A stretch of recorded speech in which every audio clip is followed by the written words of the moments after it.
Un saludo muy cordial, mis apreciados amigos.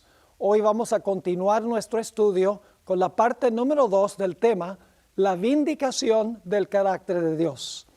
Pero antes de comenzar con un repaso de lo que estudiamos en nuestro último tema, queremos pedir la bendición de Dios. Así que les invito, por favor, con reverencia, a inclinar sus rostros para orar. Nuestro Padre y nuestro Dios, te damos gracias por el privilegio de encontrarnos en este lugar para estudiar tu santo libro que tú inspiraste hace tanto tiempo.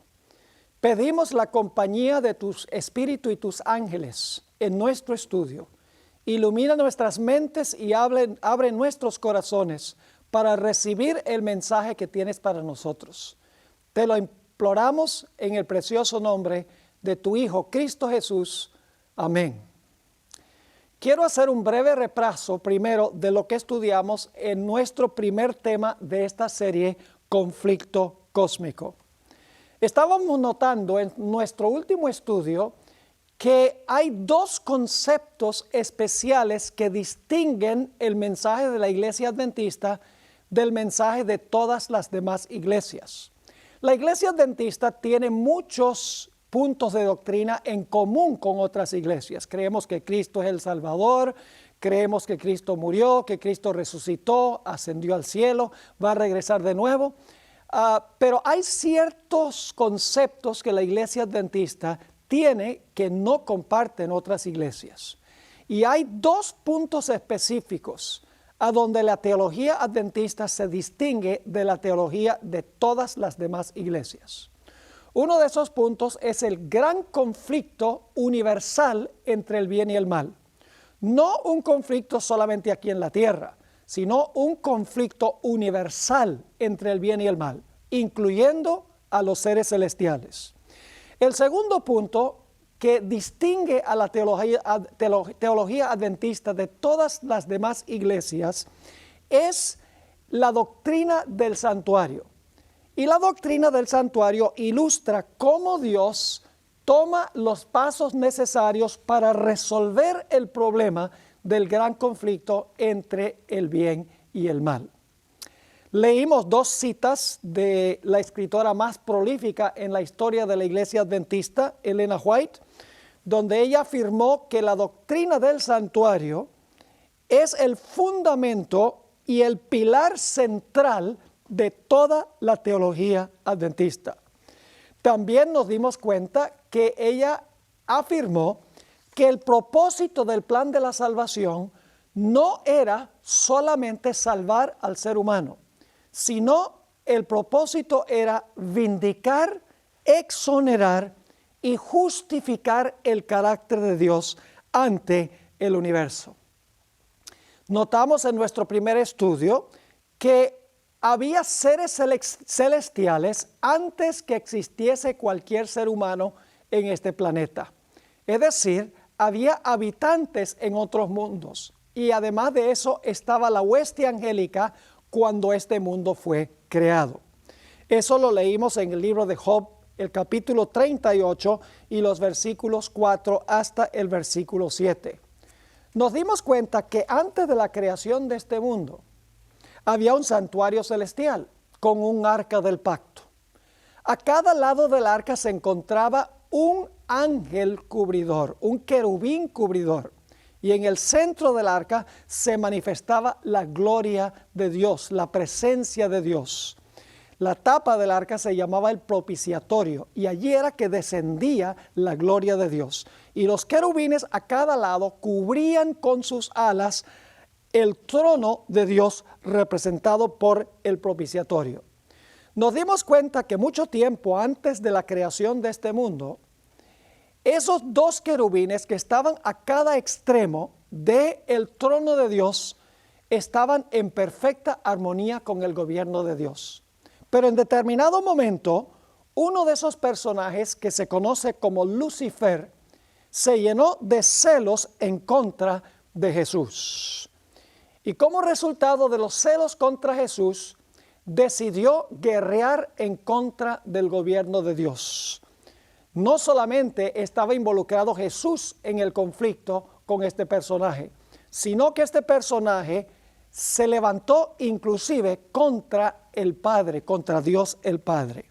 Y en Isaías 14, 12 al 14, como nos dimos cuenta en nuestro primer estudio, nos dice la Biblia que Lucifer declaró que él iba a llegar a ser como el Altísimo, iba a derrocar a Dios de su trono.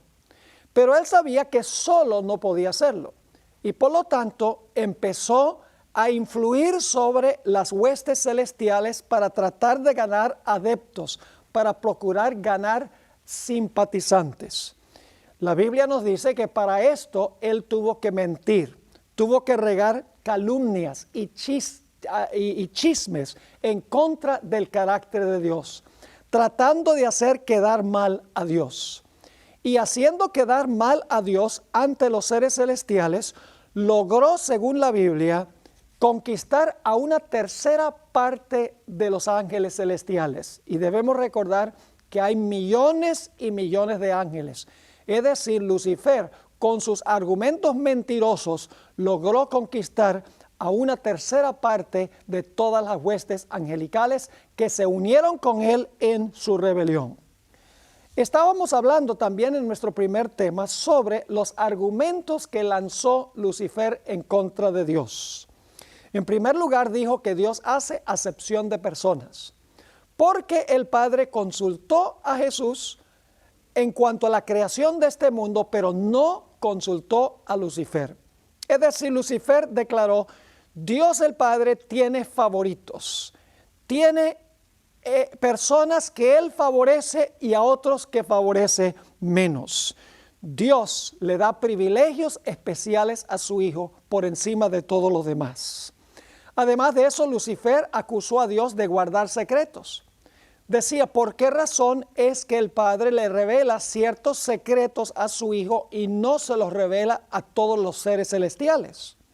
Vimos también que Lucifer atacó la ley de Dios, declarando que era su propósito abolir la ley para que los seres celestiales pudieran tener libertad para hacer su propia voluntad. Nos dimos cuenta que Lucifer declaró que Dios era egoísta, que él quería que todos le sirvieran, pero no estaba dispuesto de levantar un solo dedo para servir a nadie. También declaró que Dios es absoluta justicia, y cualquiera que se desvía de los caminos de Dios, Dios ejecuta su justicia contra esa persona o contra ese ser y lo destruye. Declaró que Dios no puede tener misericordia con aquellos que discrepan con él. Finalmente Lucifer dijo: si ustedes me colocaran a mí en el trono, yo gobernaría mejor que Dios y todos tendrían libertad para hacer lo que ustedes quieran sin las restricciones de la ley de Dios. Y así fue que Lucifer logró conquistar a una tercera parte de los ángeles en su rebelión contra Dios, con la intención de que todos juntos derrocaran a Dios de su trono para colocar a Lucifer.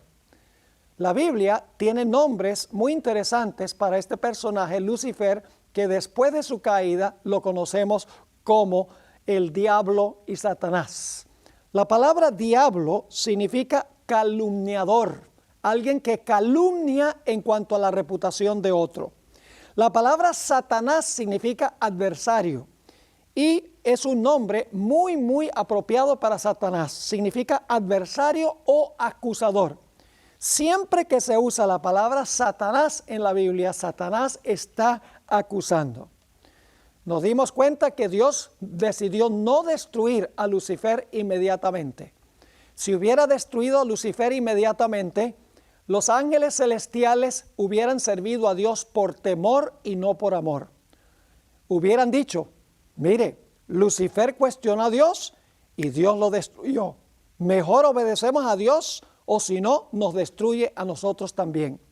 Hubieran servido a Dios por temor en vez de servir a Dios por amor. Y siempre hubiera existido la posibilidad de otra rebelión, de otros seres celestiales que se iban a levantar en contra de este tal gobierno despótico de Dios, según lo había pintado Lucifer. Así que Dios decidió permitir que el pecado se desarrollara, que Satanás pudiera exhibir su estilo de gobierno, para que el universo pudiese ver el contraste que existe entre el carácter de Dios y el carácter de Satanás, entre el estilo de gobierno de Dios y el estilo de gobierno de Satanás. Para esto era necesario darle tiempo a Lucifer, a Satanás, para desarrollar sus principios y mostrar la clase de gobierno que él quería instituir. Pero Satanás tenía un problema, y es que no tenía un mundo que le sirviera de cuartel donde él pudiera llevar adelante su estilo de gobierno. Pero la Biblia nos dice que fue lanzado fuera del cielo y vino eventualmente a parar al planeta Tierra. Y estando aquí, se disfrazó detrás de una serpiente, la usó como medium, y a través de este medio engañoso logró infectar a la raza humana con el virus del pecado, con el virus de la rebelión. Es interesante notar que los mismos argumentos que usó Lucifer en el cielo, los usó en el huerto del Edén, ya siendo Satanás. En el cielo, Lucifer había dicho, seré semejante al Altísimo. Le dice a Eva, seréis como dioses. En el cielo, Satanás había dicho que los ángeles no necesitaban restricciones, no necesitaban leyes, porque ellos mismos podían decidir qué era bueno y qué era malo. De la misma manera, en el huerto del Edén, Satanás le dijo a Eva, mira, tú no necesitas que Dios te defina qué es bueno y qué es malo. Si tú comes del fruto, tú vas a ser como Dios, sabiendo el bien y el mal. No tienes que depender de Dios para que te diga qué es bueno y qué es malo. Tú misma vas a saber qué es bueno y qué es malo. Así fue que Eva decidió comer del fruto del árbol. Y como resultado, la Biblia nos dice que el pecado entró al mundo. Pero faltaba todavía para Satanás conquistar al que era el padre y representante de la raza humana. No era suficiente conquistar a Eva, porque Eva no era el padre y el representante de la raza, era Adán. Satanás necesitaba quitarle el trono y el dominio y el territorio a Adán. Así que después de llevar a Eva al pecado, la Biblia nos dice que Eva fue a donde Adán y Adán cedió a la tentación que le lanzó Eva, y Adán de esta manera perdió su trono y perdió su territorio. Es decir, Satanás ahora tenía un planeta a donde él podía desarrollar su estilo de gobierno, donde él pudiera desarrollar los principios del carácter de él. Y Dios permitió que él estableciera su solio aquí en este planeta y le dio la capacidad de demostrar cómo hubiera sido el gobierno de él si hubiese tomado el trono de Dios a nivel universal. Yo creo que todos estaríamos dispuestos a decir que el gobierno de Satanás ha sido un absoluto desastre. ¿Qué tal si hubiera tenido éxito en quitarle el trono a Dios? Todo el universo sería un desastre, pero no lo sabríamos al menos que Dios hubiese permitido que Satanás tomara dominio sobre el planeta y exhibiera los principios de su gobierno.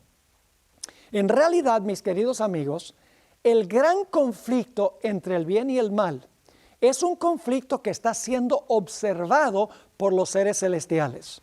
En nuestro último tema leímos varios versículos que indican que los seres celestiales están muy involucrados en la problemática que existe en este mundo. Leímos, por ejemplo, 1 Corintios, el capítulo 4 y el versículo 9, donde dice que este mundo es un teatro, este mundo es un espectáculo al universo, a los ángeles y también a los seres humanos. Colosenses 1, 19 y 20 dice que Dios tiene que reconciliar con Él no solamente lo que está en la tierra, sino también lo que está en el cielo. Nos dimos cuenta que los seres celestiales se gozan cuando un pecador se arrepiente. En Lucas 15, 10 dice que Dios va a alegrarse junto con los seres celestiales cuando un pecador se entrega al Señor. También en Lucas 12 y el versículo 8 dice que Dios confesará nuestro nombre ante los ángeles si nosotros somos fieles al Señor.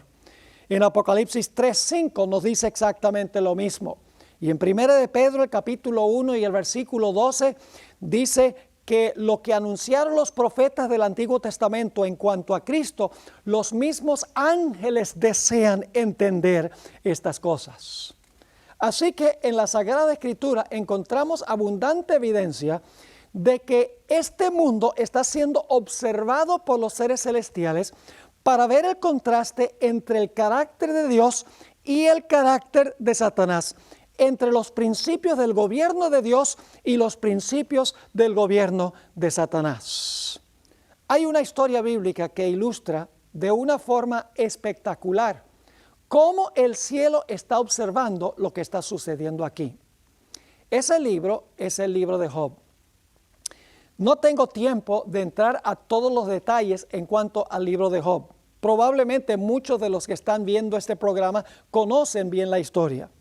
Pero encontramos en esta historia que se realiza una reunión en el cielo una vez, esto está en el capítulo 1, y fueron los representantes del universo a esa reunión, entre los cuales vino también Satanás.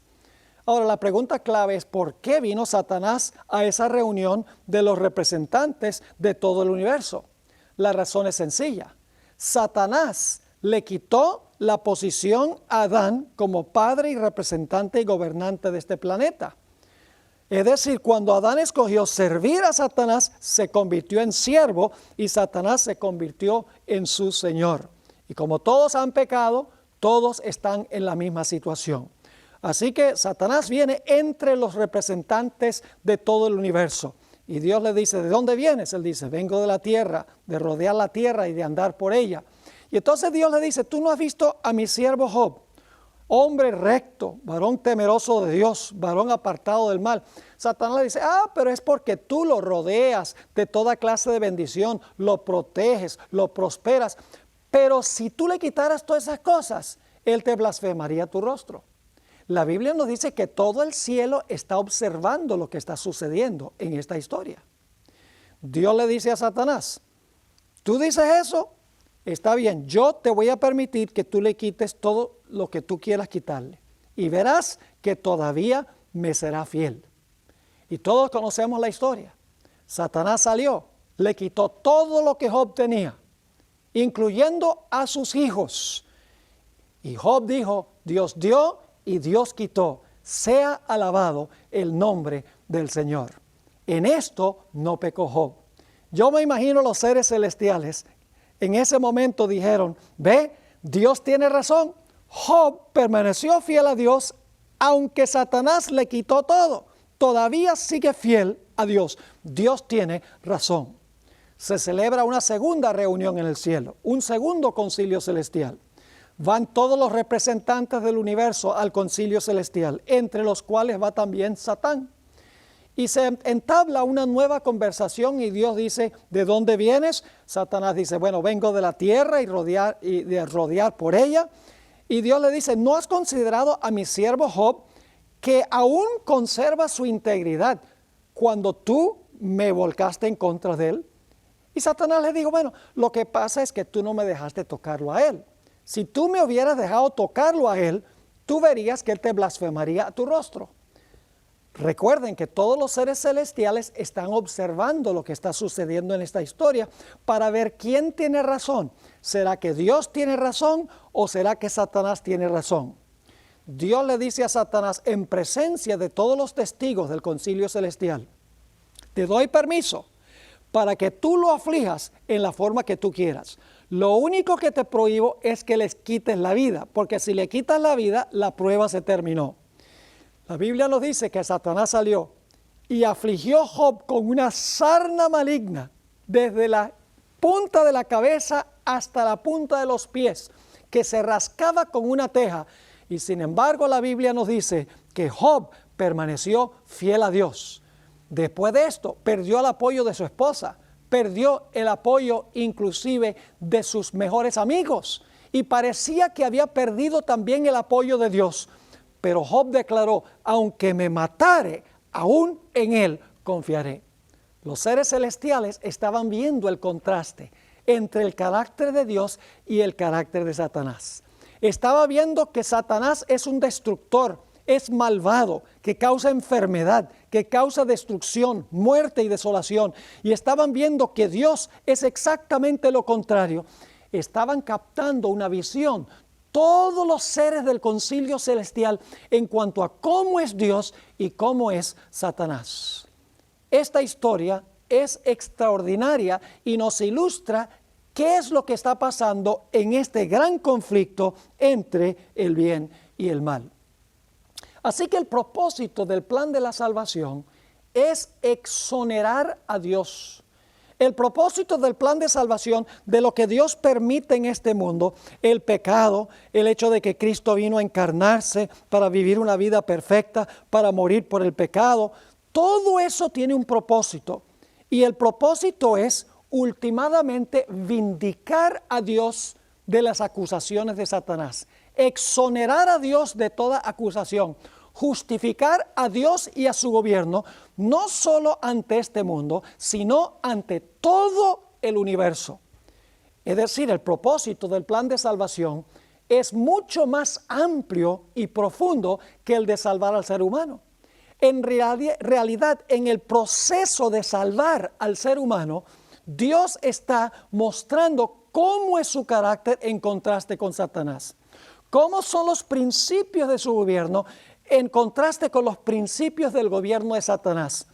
Y los seres del universo, al ver el contraste entre los dos, llegan a la conclusión de que Dios tiene razón y Satanás es un mentiroso. Ahora, quiero mencionar que hay varios grupos que están envueltos en esta gran controversia. Quiero mencionar esos grupos. En primer lugar, está involucrado Dios. Dios es el acusado en esta historia. Como hemos visto, Satanás lanzó una serie de acusaciones contra Dios. Es decir, el que necesita ser exonerado, el que necesita ser vindicado, es Dios. El que debe ser justificado ante el universo es Dios. Así que lo primero que quiero que notemos es que el acusado de toda esta situación es Dios. Pero hay otros seres involucrados también. Tenemos a los seres celestiales que son fieles a Dios. Entre esos seres celestiales que son fieles a Dios, que están observando lo que está sucediendo, tenemos en primer lugar a la hueste angelical.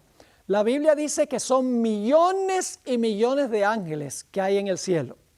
Pero no solamente están involucrados los ángeles del cielo, que son millones, sino que también están involucrados los representantes de los mundos y aún más los habitantes de los mundos que representan. Es decir, que en el cielo hay millones de seres que son leales a Dios, que se dividen en dos grupos, los habitantes de los mundos y la hueste angélica. Ellos están involucrados en este gran conflicto porque aunque son leales, están en el cielo observando lo que está sucediendo en esta gran controversia. Un segundo grupo que está involucrado en este problema universal del pecado son los seres terrenales que son fieles a Dios. Hay seres humanos terrenales que son fieles a Dios.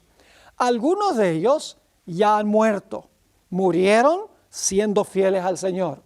Otros están vivos y estarán vivos algunos cuando el Señor Jesucristo venga en poder y gloria.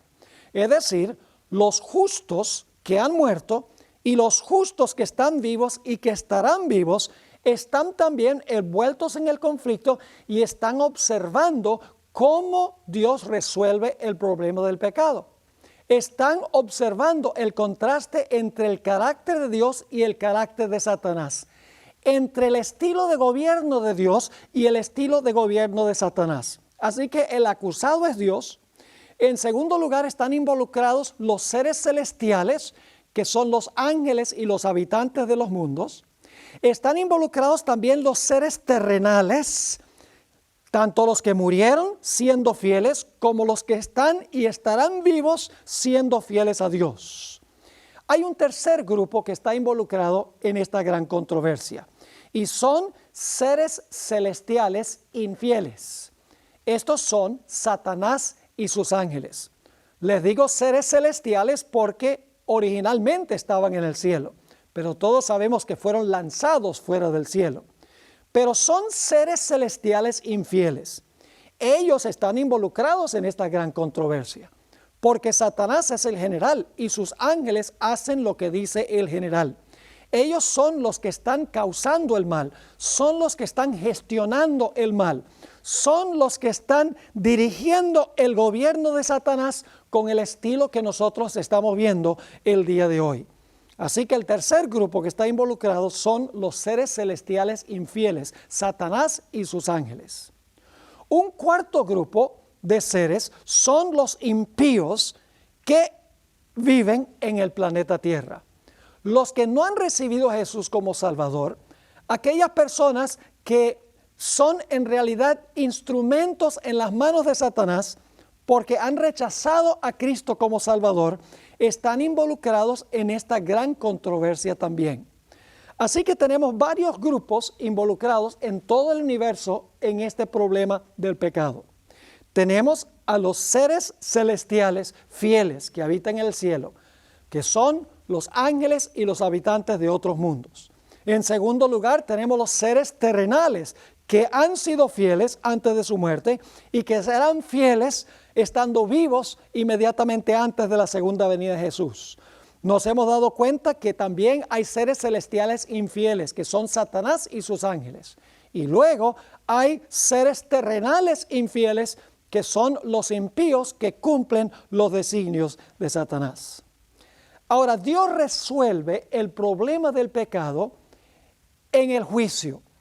Y vamos a encontrar en nuestro estudio que el juicio consta de 3 pasos específicos.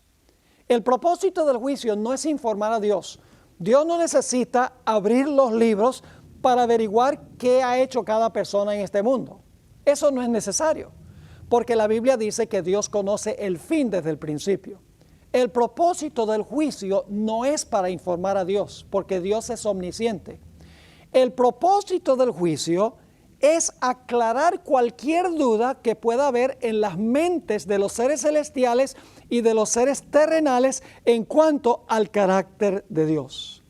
Ahora, debo decir, para la mayoría de los cristianos, el juicio es un evento. El juicio es un evento. Pero la Biblia no enseña que el juicio es un evento. La Biblia enseña que el juicio es un proceso. Es un proceso que consta de 3 pasos específicos. Y ustedes se preguntarán, ¿un proceso? Les explico. La Biblia enseña que el proceso del juicio comenzó en el año 1844. Allí se comenzó con el juicio de aquellos que han muerto en Cristo desde el principio del mundo. Ese juicio concluirá con los que estarán vivos inmediatamente antes de cerrarse la puerta de la gracia o la puerta de la oportunidad.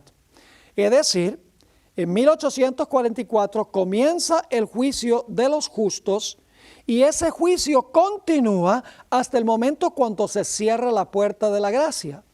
Obviamente ha pasado un largo tiempo desde 1844. No sabemos cuándo terminará el periodo de gracia, pero durante estos 2 puntos, empezando en 1844 y terminando con el cierre de gracia, el juicio se está realizando en el cielo examinando el caso de cada persona que profesó el nombre de Cristo como Salvador personal. Esto lo vamos a desmenuzar un poco más adelante en esta serie. Por ahora quiero que capten el cuadro general que estamos tratando de pintar. Así que el proceso ya ha durado largo tiempo, desde 1844. Continuará hasta el cierre de la puerta de la gracia. Ese es el primer paso en el proceso del juicio. Pero hay un segundo paso en el proceso del juicio. Ese es un juicio que se realiza durante los 1000 años después de la segunda venida de Jesús. Lo que sucede es que el juicio comienza en 1844, continúa y termina cuando se cierra la puerta de la gracia.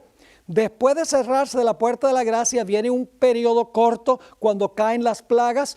Los hijos de Dios vivirán en esta tierra sin intercesor y luego entonces viene la segunda venida del Señor Jesucristo.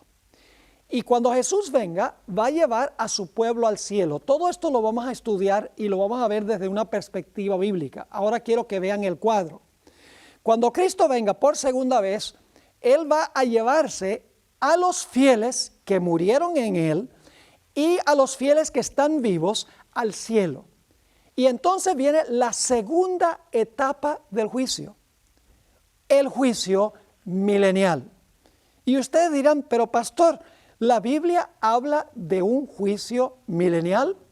En unos momentos les voy a leer los versículos que describen el juicio milenial y les voy a también leer un texto sobre el juicio que se está realizando ahora mismo también en el cielo desde 1844. Ahora, ¿cuál es el tercer paso del juicio, del proceso del juicio? Después de los 1000 años, la Biblia nos dice que va a descender la Nueva Jerusalén y entonces se va a realizar una última etapa del juicio. Nuevamente los libros se van a abrir. Y yo sé que ustedes se están preguntando, pero Pastor Bor, ¿por qué razón hay 3 etapas o 3 pasos del juicio? ¿Por qué tenemos una etapa del juicio que comienza en 1844 y termina cuando se cierra la puerta de la gracia?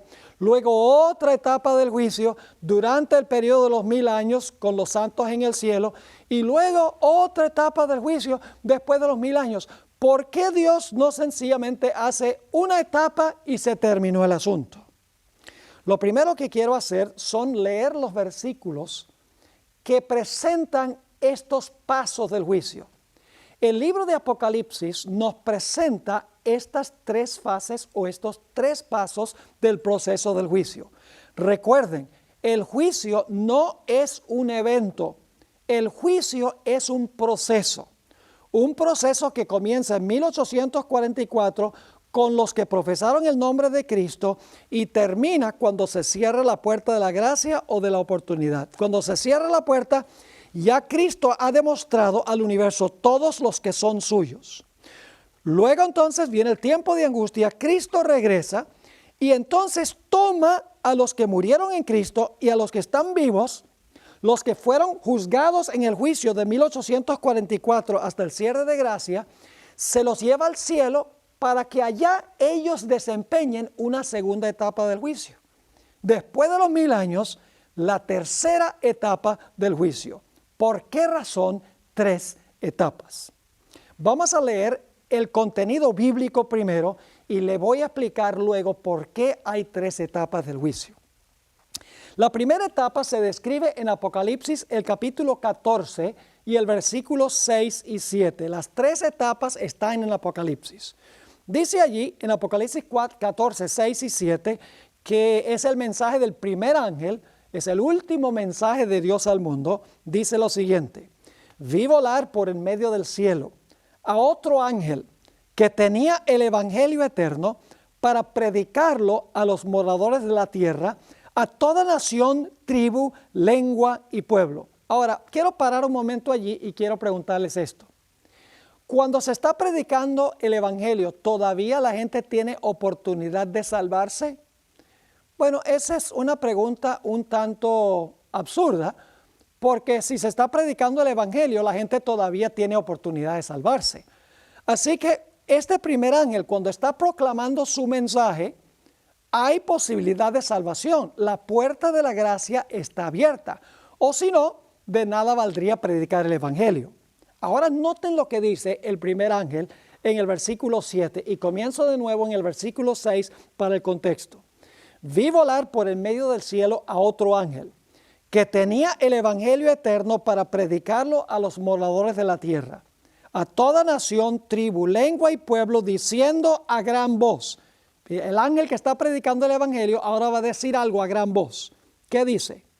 Temed a Dios y dadle gloria, porque la hora de su juicio ha llegado. Noten que no dice, la hora de su juicio llegará en el futuro. Mientras el mensaje del primer ángel se está anunciando, llega el momento del juicio. El juicio comienza mientras la puerta de la gracia está todavía abierta. Por eso la Iglesia Adventista enseña que en 1844 comienza el juicio y termina cuando se cierra la puerta de la gracia. El juicio transpira mientras que se está predicando el Evangelio. Leo de nuevo.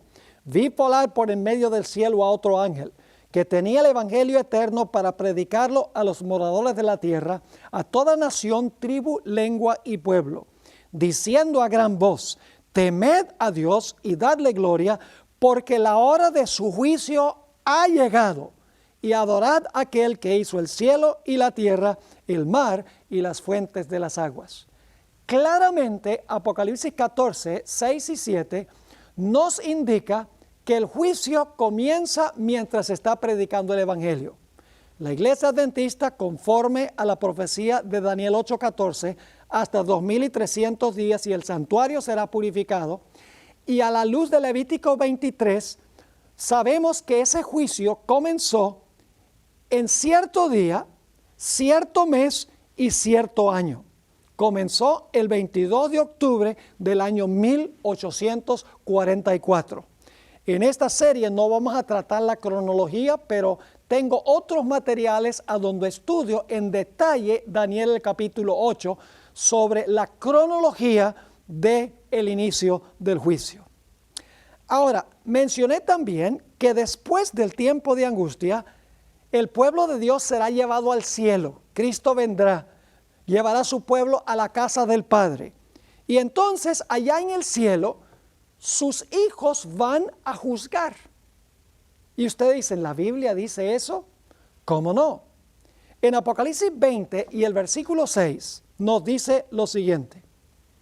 Y vi tronos, y se sentaron sobre ellos los que recibieron la facultad de juzgar.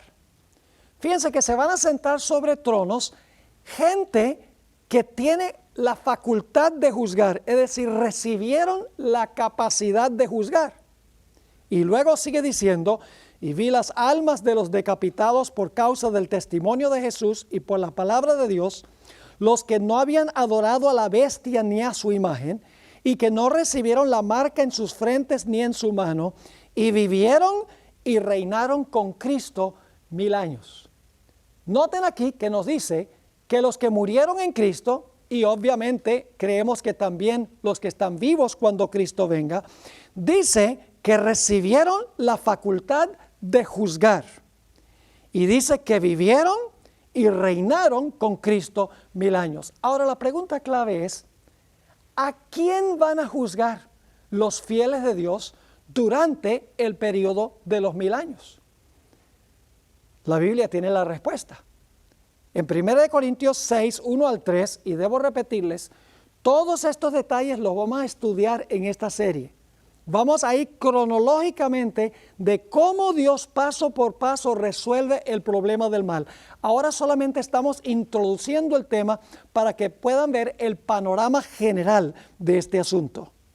¿A quiénes van a juzgar durante los 1000 años? Los fieles de Dios que fueron llevados al cielo por Jesús cuando Él regresó por segunda vez. El apóstol Pablo en 1 Corintios, el capítulo 6 y el versículo 1 al 3, explica claramente a quiénes van a juzgar.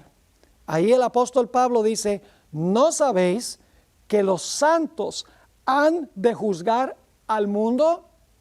Ahora, cuando dice juzgar al mundo, la palabra mundo no se refiere a la composición material del planeta, sino que se refiere a aquellos que son mundanos, aquellos cuyo enfoque de su vida está en este mundo, es decir, los impíos, los que no recibieron la salvación.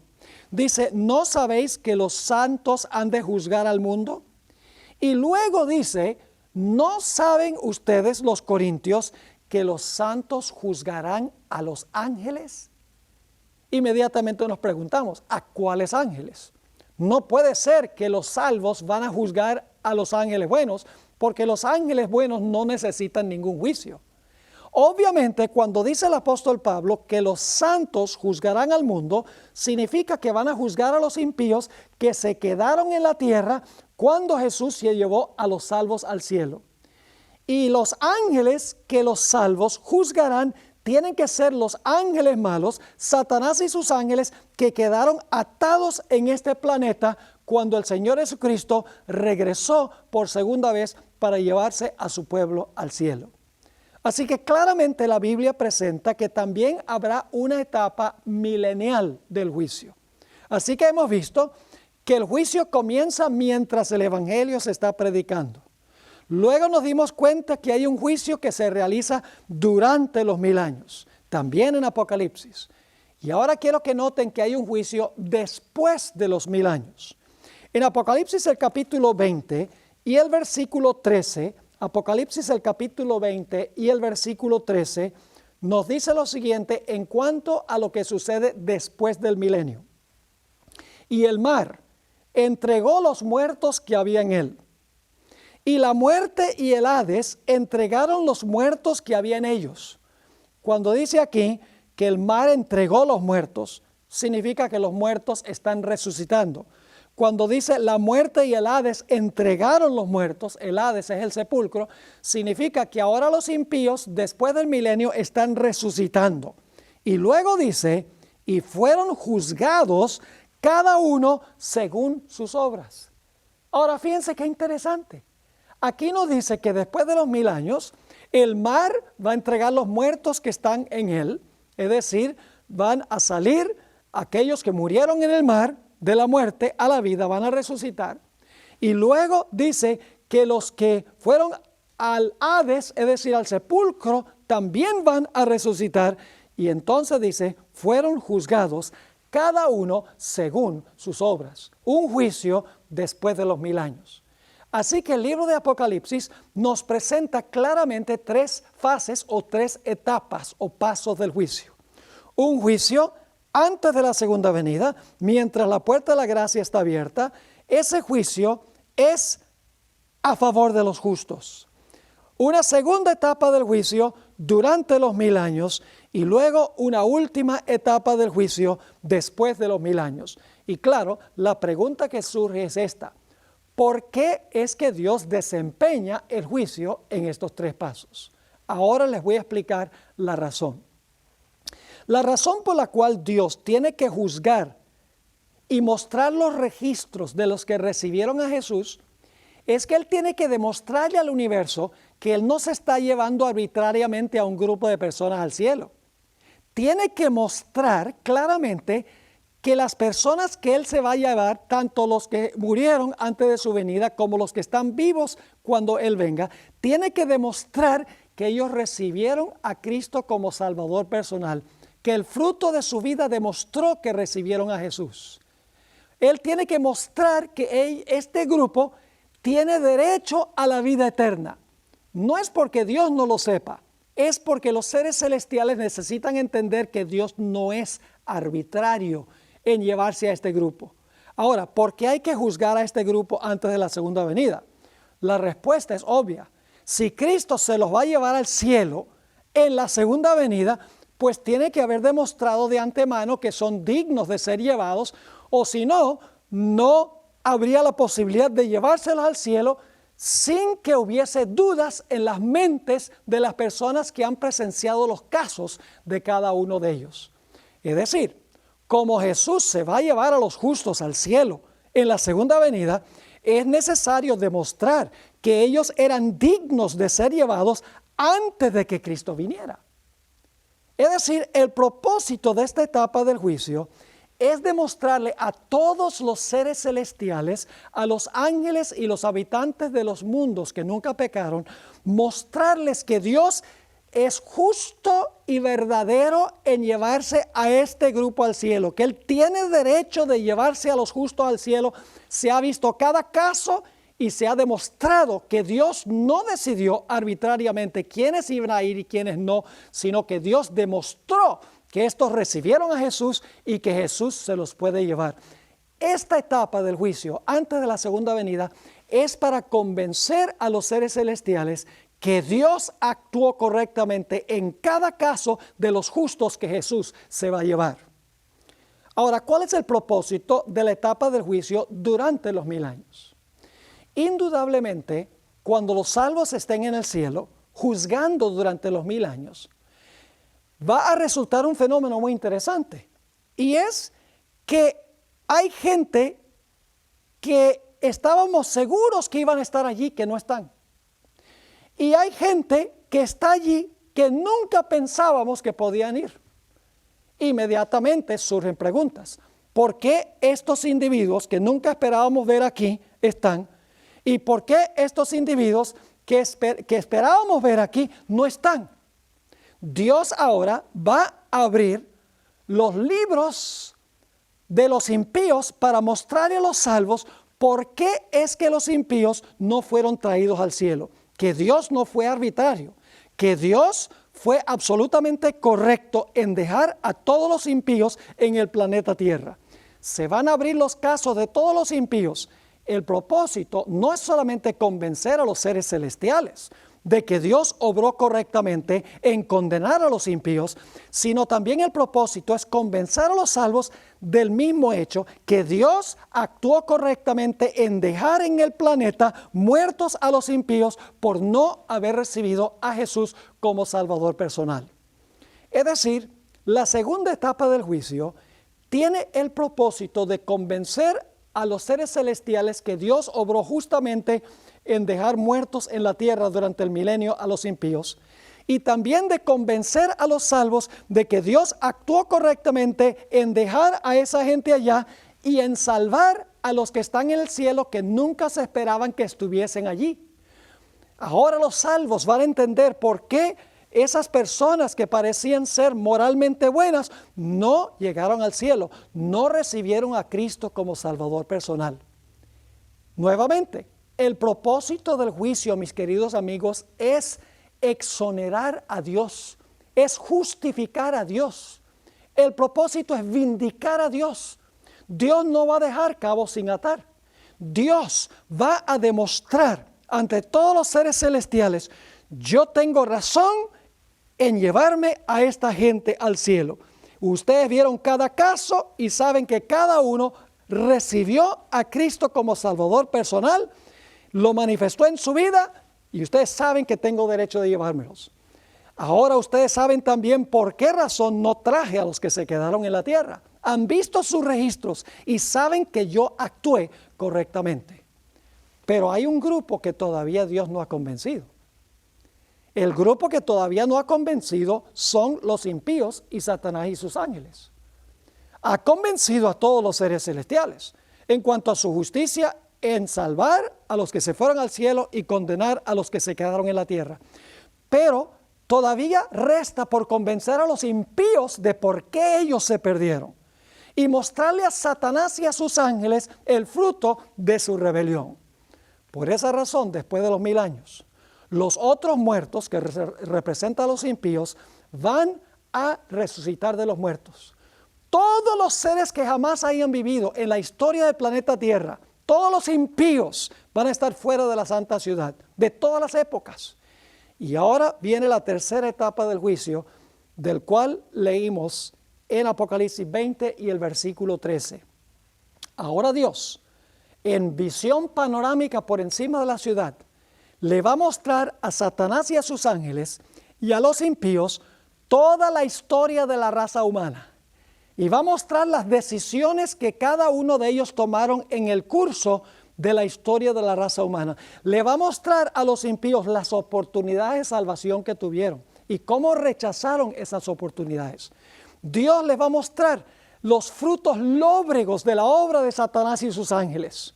Es decir, ahora Dios va a demostrarle a los impíos y a Satanás y a sus ángeles que Él fue justo en condenarlos. Y el momento climático de la historia de este mundo es cuando toda rodilla se doblará y toda lengua confesará que Jesucristo es el Señor para la gloria de Dios el Padre. Todo el universo va a decir: justos y verdaderos son tus caminos, oh Jehová. El propósito del juicio después de los 1000 años es convencer a los impíos y a Satanás y a sus ángeles que Dios obró correctamente en el gran conflicto entre el bien y el mal. Solo en ese momento estarán todos los grupos convencidos que Dios actuó bien. Los seres celestiales habrán visto cada caso, estarán convencidos que Dios hizo bien en salvar a un grupo y en condenar al otro grupo. Han visto la historia de Satanás también. Los salvos que fueron al cielo durante los 1000 años también entenderán perfectamente que Dios condenó a los impíos justamente, que les dio la oportunidad de salvación. Va a demostrar Dios también a los salvos que Él fue justo y verdadero en llevarse a los que se salvaron al cielo. Y después de los 1000 años, Dios inclusive va a convencer a los impíos y a Satanás y a sus ángeles que Él obró correctamente en el gran conflicto entre el bien y el mal. Solo en ese momento, todo el universo estará convencido de que el plan de gobierno de Dios es bueno y el de Satanás es malo. Todos estarán convencidos de que Dios es bueno en su carácter, mientras que Satanás es malévolo en su carácter. Solo en ese momento podrá Dios terminar con el pecado y con los pecadores. Ahora podemos entender la razón del juicio en 3 etapas. El juicio, repito, no es un evento. La Biblia dice que es un proceso. Yo sé que algunos usan el credo que Cristo vendrá a juzgar a los vivos y a los muertos. Es decir, en su segunda venida el juicio, y ya eso no lo enseña la Biblia. La Biblia enseña que el juicio es un proceso. Ahora, quiero recalcar un último punto antes de terminar.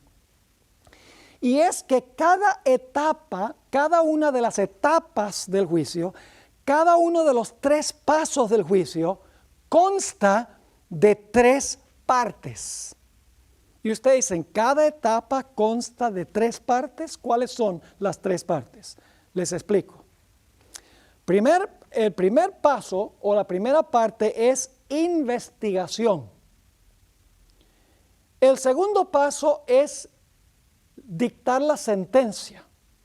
Y el tercer paso es la ejecución o la implementación de la sentencia. Es decir, cada etapa, la etapa antes de la segunda venida, la etapa durante los 1000 años y la etapa después de los 1000 años, consta de 3 pasos cada una de esas etapas. El primer paso es investigar el caso. Se van a abrir los libros, se van a mostrar las vidas de cada persona. Después de investigar la vida, viene el segundo paso. El segundo paso es dictar sentencia a base de lo que se investigó. Y luego llegará el momento en que la sentencia se ejecutará o se implementará dependiendo de la sentencia y la investigación que se ha hecho de antemano. Saben que este es el proceso que siguen los países democráticos del mundo. Ustedes lo saben. Cuando va un caso a un tribunal, lo primero que se hace es investigar la evidencia. Después de investigar la evidencia, entonces el juez o el jurado dictan la sentencia. Y luego llega el momento en que se ejecuta o se implementa la sentencia. El sistema judicial terrenal de los países democráticos es similar al proceso que sigue Dios en el juicio. Investigación y luego la sentencia y finalmente la ejecución de la sentencia. Tomemos, por ejemplo, el juicio antes de la segunda venida de Jesús. Se investiga el caso de cada persona que profesó al Señor Jesucristo. Se demostrará que esa persona en realidad recibió a Jesús, se convirtió. El fruto de su vida demuestra que en verdad Cristo era su Salvador. En ese caso, cuando se termine de investigar el caso de esa persona, Dios dice, la sentencia es vida eterna. Y entonces llega el momento cuando Cristo venga, si la persona murió, entonces se le implementará la sentencia, se le dará vida eterna a esa persona. 3 pasos sucesivos en cada etapa del juicio: investigación, sentencia y ejecución de la sentencia. Lo mismo sucede, por ejemplo, con los impíos durante los 1000 años. Se investiga el caso de cada uno. Luego, basado en sus obras, se dicta la sentencia que debe sufrir cada una de esas personas y entonces, después de los 1000 años, se implementa la sentencia contra esa persona. Es decir, el proceso del juicio que sigue Dios en el cielo es muy semejante en la tierra. El hombre se ha copiado, por así decirlo, del sistema judicial de Dios. Investigación, dictar la sentencia y luego entonces la ejecución de la sentencia. Espero que lo que hemos estudiado les haya quedado claro. Ahora quiero aprovechar para introducir brevemente nuestro próximo tema. La ley de Dios exige absoluta perfección. Una persona no se puede desviar ni un ápice de la ley de Dios. La ley de Dios exige una perfección absoluta. No puede haber ni un poco de desafío. Y la ley dice, si tú no me ofreces esa absoluta perfección, si tú te desvías en lo más mínimo, el fruto será la muerte. Es decir, el ser humano tiene un doble problema, porque ningún ser humano le puede ofrecer a la ley la perfección que la ley exige. Y por lo tanto la ley dice, si tú no me puedes ofrecer la perfección, tú tienes que morir. Y la Biblia dice que todos han pecado y están destituidos de la gloria de Dios. No hay justo ni aún uno solo. Es decir, hay un problema, porque Dios dijo que si el hombre pecaba, iba a morir. Todos estamos sujetos a muerte, porque todos hemos pecado, según la Sagrada Escritura. Entonces, ¿cómo podía Dios resolver este problema? Si Dios no imponía la pena de muerte, si no exigía perfección que exige la ley, entonces Dios hubiera sido mentiroso, hubiera dicho, bueno, yo dije que tenías que obedecer la ley y tenías que morir si la desobedecías, pero no voy a implementar eso ahora. Dios hubiera sido mentiroso. Dios tenía que exigir perfección a la ley de cada ser humano y tenía que exigir la muerte de todos los pecadores. La pregunta clave es, ¿cómo podía Dios salvar al pecador y al mismo tiempo cumplir la sentencia de muerte en contra del pecado? En nuestro siguiente tema, el Cordero sin mancha, comenzaremos a mirar en el santuario la forma en que Dios resuelve este problema y otros problemas relacionados con el plan de la salvación. Así que no se pierdan el próximo episodio que se titula El Cordero sin mancha.